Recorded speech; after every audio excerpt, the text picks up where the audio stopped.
मध्य प्रदेश अधिकारी कर्मचारी संयुक्त मोर्चा के सदस्यों ने आज रैली निकालकर कलेक्ट्रेट में डिप्टी कलेक्टर अमृता गर्ग को मुख्यमंत्री के नाम प्रेषित ज्ञापन सौंपा। ज्ञापन के जरिए उन्होंने वेतन वृद्धि सहित अन्य मांगों को पूरा करने को कहा। संयुक्त मोर्चा ने कहा कि कोरोना काल में हमने अपनी मांगों को नहीं उठाया। अब जब स्थिति सामान्य है, सरकार अन्य शासकीय मदों पर कमी नहीं कर रहा है, तो अब हमारी मांगों को पूरा किया जाना सही है। ज्ञापन सौंपने के दौरान विभिन्न विभागों के अधिकारी कर्मचारी रैली में शामिल होकर कलेक्ट्रेट ज्ञापन देने पहुंचे। ज्ञापन के जरिए ये भी बताया गया कि 29 जुलाई तक उनकी मांगे पूरी करने का समय दिया गया है। ऐसा न होने की स्थिति में 29 जुलाई को सामूहिक अवकाश पर रहकर आगामी नीति पर विचार किया जाएगा, जिसमें अनिश्चितकालीन हड़ताल भी की जा सकती है।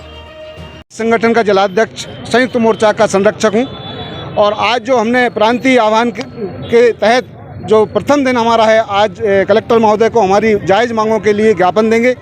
उस ज्ञापन के बाद 24 तारीख को स्थानीय विधायक, सांसद या प्रभारी मंत्री जो रहेंगे उनको ज्ञापन देंगे और 29 तारीख को हम एक सामूहिक अवकाश लेंगे और 18 संगठन हमारे सब एकजुट हैं। सरकार से हमारा निवेदन यही है कि हम 2 साल से हम आर्थिक रूप से संकट में हैं और सरकार हमारी तरफ कोई ध्यान नहीं दे रही है।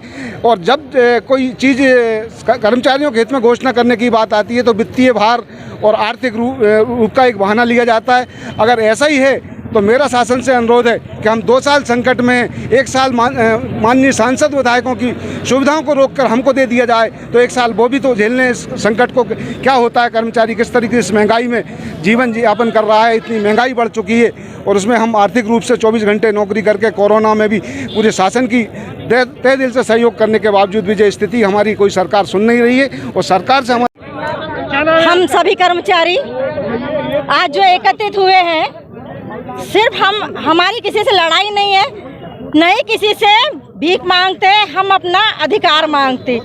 पिछले 2 सालों से हमारा इंक्रीमेंट रुका हुआ है।